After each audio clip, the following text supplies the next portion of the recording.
You will agree that Air India, along with Air India Express, is a great asset.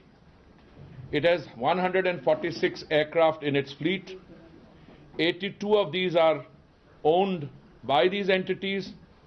They have worldwide bilateral rights and spread over domestic as well as international slots.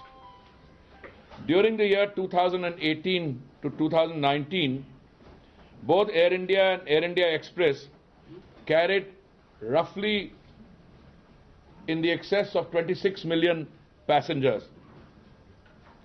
The average age of aircraft in Air India and Air India Express is around 8 years, which in civil aviation terms is described as one of the youngest fleets.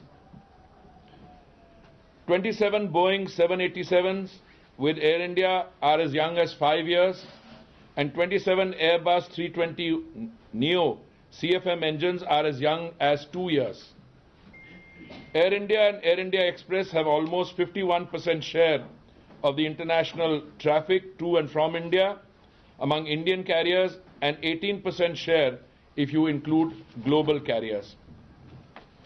Air India's coverage extends to 98 destinations with 56 domestic and 42 international destinations. Air India offers 75 additional destinations through its secondary network of code share operations.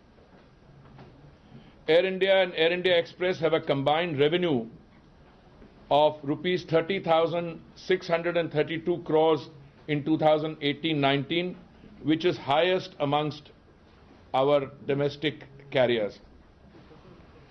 Air India and Air India Express employee cost as percentage of revenue is about 11%, which is comparable to Indian carriers and significantly lower than that of international carriers. ISATS provides in-house ground handling facility at key metro airports Delhi, Bengaluru, Hyderabad, Thiruvananthapuram and Mangalore. Even after infusion of about rupees 30,500 crores as per the turnaround plan since 2012, Air India has been incurring losses year after year. In fact, this figure of around 30,000 crores was also mentioned by me in response to a question in Parliament. Due to its accumulated debt of about rupees 60,000 crores, the financial position could be described as very fragile indeed, and Air India currently could be regarded as, and I would think it can only be described as being under a debt trap. Any private investor can turn it around and make Air India a profitable venture by bringing operational as well as financial efficiencies. The government, I have repeatedly asserted and I submit to you, has limited financial resources where the private investor can bring the required capital and make it and turn it around. We hope and wish that Air India remains a vibrant airline and continues to fly forever.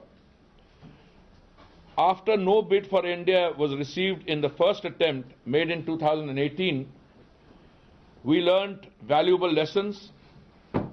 We analyzed the critical areas to make the current disinvestment bid more attractive to the prospective interest bidders. Few of the key parameters in the current PM I will list to you, and then we will also open this up for a discussion. I am joined by my senior colleagues in Secretary DIPAM, Shri Tuhankanta Pandey, my Secretary in my ministry, Shri Pradeep Kharola, will be here any minute. He is attending another important meeting. I am very fortunate to have Ashwani Lohani, CMD Air India, and the joint secretaries in the two ministries, DIPAM and Civil Aviation, apart from other present here to interact with you. Let me now come to some of the key, or what I would call decisive parameters. The transfer of management control and sale of 100% shares of Air India along with Air India's 100% stake in its subsidiary, Air India Express Limited, and 50% stake in joint venture ISATS. Number 2, freezing of debt in Air India at rupees 23,286.5 crores, which is approximately equivalent to the written down value of the combined assets of Air India and Air India Express. The liabilities to be retained in Air India will be equal to certain current and non-current assets. Considering the combined figures as on March 31, 2019, the liabilities retained would be around 8,771.5 crores. The remaining debt and liabilities of Air India and Air India Express will be allotted to a special purpose vehicle, the Air India Assets Holding Limited. The contingent liabilities related to statutory dues and government dues will be indemnified by government. The contingent liabilities due to retired employees will be clarified at the RFP stage. Corporate guarantees given by Air India on behalf of Alliance Air will not be passed on to the new investor. All land and building assets, including paintings, arts and artifacts, are not part of the transaction. However, certain land and buildings at Delhi, Mumbai airports and corporate offices, which are core assets for running the airline, will be given to the new investor on right-to-use basis for a limited period. Government has committed to pay certain employees-related dues before closing of the transaction. The bidding structure on forming the consortium has been eased as compared to the last round of bidding to which I referred to earlier. The financial capability of prospective investors has also been made more attractive, such as lowering of net worth criteria to rupees 3,500 crores and net worth qualification of investor based on strength of its affiliate. Individual members must have at least 10% share in the consortium, that is a net worth of ACI of rupees 350 crore. The scheduled Indian commercial operators, however, with zero or a negative net worth are eligible to be a member of the consortium provided they have shareholdings of less than 51%. The Air India with new investor will continue using the Air India brand. In addition, the ISAM has also clarified the draft share purchase agreement, SPA, which includes various obligations on part of the government as well as the new investor. The employees' service and benefits related protection and obligations have been provided in the draft SPA. However, the draft SPA document is not in the public domain but is available to serious interest bidders, or IBs as they are known, as in virtual data room VDR, which will also contain various information and documents for due diligence by IBs. I want to spend a minute or two on employee-related issues. The total employee strength of the two companies is 17,984, out of which 9,617 are permanent employees. Approximately 36% of the permanent employees will be retiring in the next 5 years.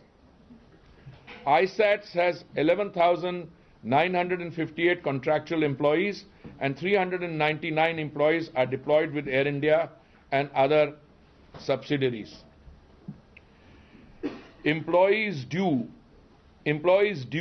of about rupees 1,383.70 crore on account of the Justice Dharmadhikari Commission's recommendations on past arrears will be paid by the Air India Assets Holding Company, the SPV, before closing of the proposed transaction.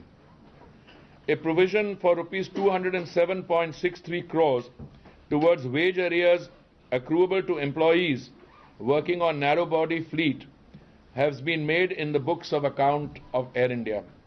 The treatment of this liability may be provided at the RFP stage. 3% of equity shares of Air India will be offered to the permanent employees of Air India as ESOP.